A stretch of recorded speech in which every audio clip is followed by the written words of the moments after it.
warahmatullahi wabarakatuh. Kembali lagi dengan Ustazah Jumati di kelompok KB ya. Minggu ini tema pembelajaran kita yaitu insidental untuk memperingati bulan kelahiran Nabi Muhammad Sallallahu Alaihi Wasallam. Sebelumnya kita baca doa sebelum belajar ya. Seperti biasa, angkat tangannya ke atas, lalu membaca doa dimulai. Bismillahirrahmanirrahim. Raditu billahi rabba wa bil islami dina wa bi Muhammadin nabiyya wa rasula. Rabbi zidni ilma warzuqni fahma. Amin. Selanjutnya kita simak video mengenai kisah kelahiran Nabi Muhammad Sallallahu Alaihi Wasallam. Selamat menyaksikan ya. Kisah Nabi Muhammad Sallallahu Alaihi Wasallam. Mari mengenal kisah-kisah Nabi dalam Al-Quran. Mekah yang semula hanya ditinggali oleh Hajar dan Nabi Ismail, seiring dengan berjalannya waktu, berubah menjadi sebuah negeri yang besar.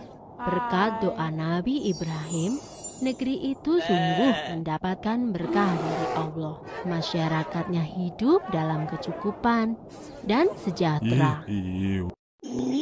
Beribu-ribu tahun kemudian, Mekah berubah menjadi negeri yang sangat kejam. Sebagian besar masyarakatnya mulai melupakan ajaran agama yang benar dan berganti menyembah berhala-berhala yang mereka ciptakan sendiri. Di antaranya adalah Saman, Watan, Nusyun, dan masih banyak lainnya. Semua itu adalah Tuhan yang mereka ciptakan dari batu, kayu, ataupun logam. Bukan hanya Tuhan mereka saja yang berubah, sifat dan perilaku masyarakatnya pun juga berubah. Kaum Quraisy yang secara turun-menurun menguasai Mekah dan Ka'bah mulai membentuk kelompok masing-masing. Mereka sangat berkuasa dan kaya raya. Namun kekayaan itu mereka dapatkan dengan cara yang tidak halal. Merampok, memeras rakyat kecil, berjudi, curang dalam berdagang, dan perbudakan yang sangat kejam. Kaum Quraisy menganggap harta adalah segalanya. Bagi yang memiliki harta paling banyak, dialah yang akan menjadi pemimpin. Demi mencapai kehormatan dan kedudukan, mereka menghalalkan segala cara. Karena itu pula, mereka seringkali terlibat dalam perselisihan dan kadang-kadang menimbulkan perang antar saudara. Zaman di mana kaum Quraisy hidup dengan cara yang kejam disebut zaman jahiliyah. Pada zaman itu, ada seorang wanita soleh bernama Aminah.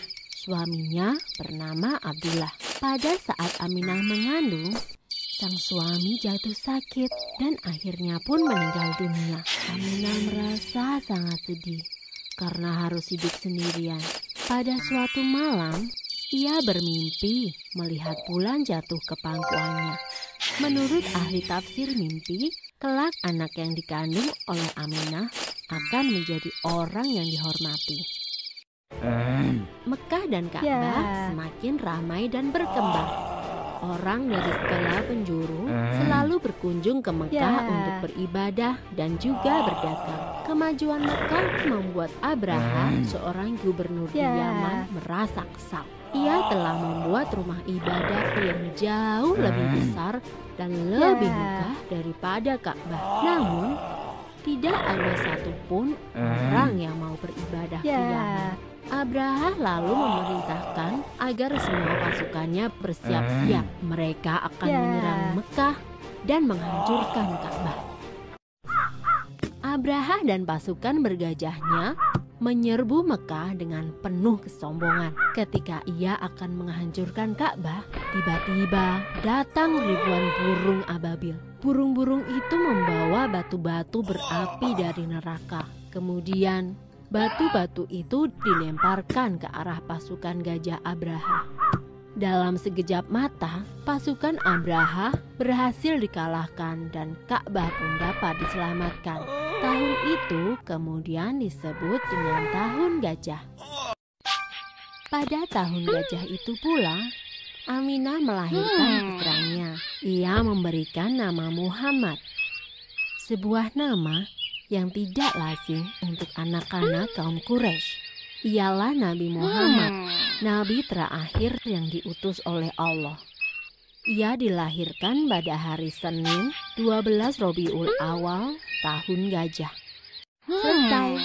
Oke teman-teman, sampai di sini ya mengenal kisah kelahiran Nabi Muhammad Sallallahu Alaihi Wasallam. Semoga kita semua mendapatkan syafaatnya ya. Sebelum kita mengakhiri pembelajaran, alangkah baiknya kita membaca doa setelah belajar. Seperti biasa, angkat tangannya ke atas, lalu membaca doa setelah belajar dimulai. Bismillahirrahmanirrahim. Allahumma kharijna min dhulumatil wahmi wa akrimna binuril fahmi waftah alaina bima'rifatika ya arhamar rahimin. Amin. Sampai ketemu di pembelajaran selanjutnya. Terima kasih. Wassalamualaikum warahmatullahi wabarakatuh.